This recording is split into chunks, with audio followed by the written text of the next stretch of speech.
Hey students, so this is the second lecture for week 5. In this lecture, I'm going to quickly talk about the research outline and the annotated bibliography.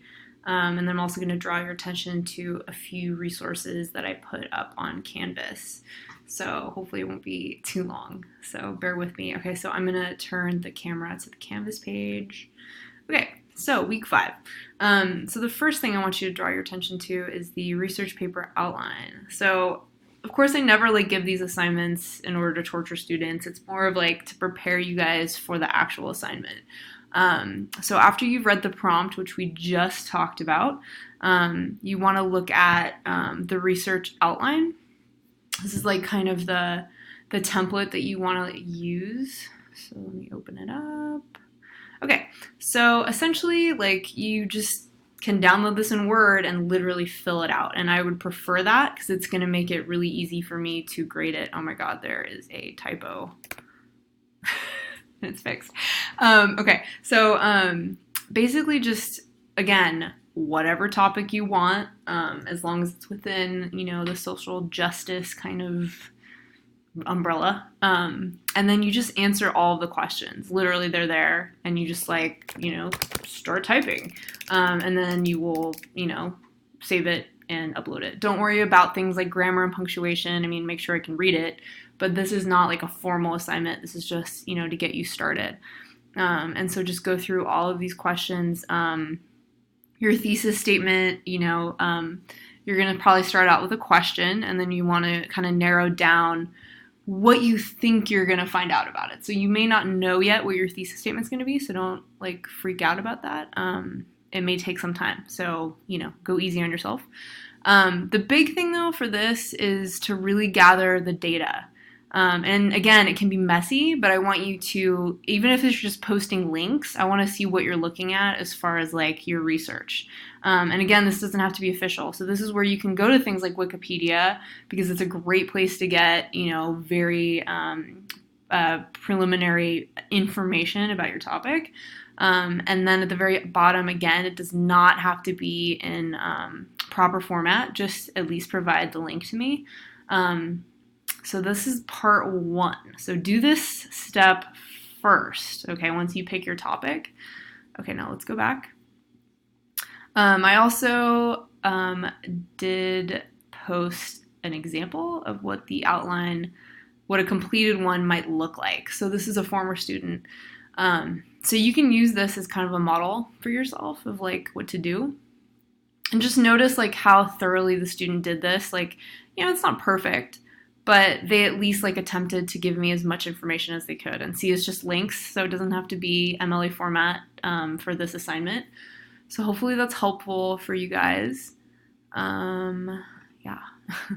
And then, again, as far as your topic, you can change it if you want to at this point. You still have time, but at some point you definitely need to get that done. And so make sure you just upload this document up here as soon as you're ready.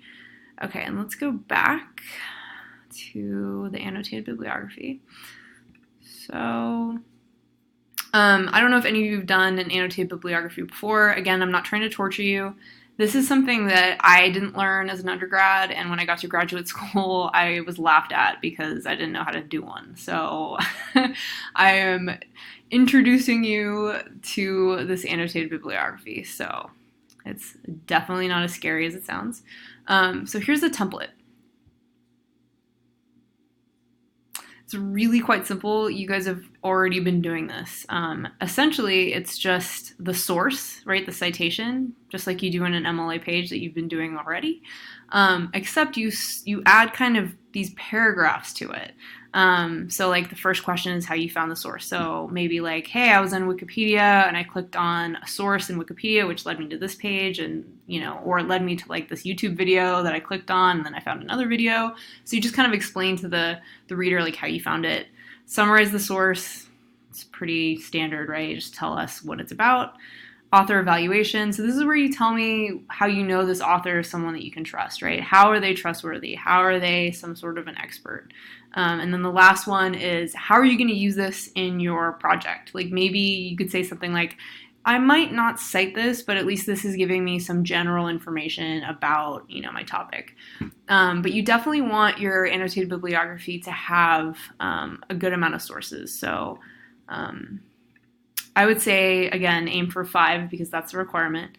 I also included an example annotated bib so you could see one that was done successfully. So again, really easy, right? You just got your citation right here, note the access date, and then a very short little paragraph. You don't have to write a lot. Again, don't worry about perfect grammar. Just follow the instructions, okay? So that is part 2. And then let's go back. Boom. Nope, not letting me do it. Okay. Okay, so that was how you do an annotated bib and the research outline. I also included, once you get started actually writing the paper, I did include a little worksheet on kind of organization ideas. Again, this is optional. You do not have to follow this format, but some students kind of find it nice to have a template. And this is how you could break up your research paper if you wanted to. Most of you are already pretty good at organizing, but if you need some help, refer to this. And again, it's very simple: 1 to 2 paragraph introduction, brief summary of the issue, overview of the research you found. And then this is where you want to kind of state your thesis, like what you believe after you've read everything you've read. You want to include opposing viewpoints. This is like really important. It builds credibility. You always should include the opposing viewpoint. Even if you're going to tear it to shreds, make sure you have it in there. It just, again, builds your credibility and makes the reader believe you. Making sure you have a conclusion, and there's some instructions on what to do for that. And then this is where you're going to have your works cited page at the end. So what you could do is just copy and paste the citation from your annotated bib, without the paragraph, and just put it in here. And just make sure you're putting it in alphabetical order. Okay, so I think that's it for now. Sorry, these videos are kind of long. If you guys have any other questions, please feel free to email me. I'll get back to you as soon as I can. I hope this was helpful.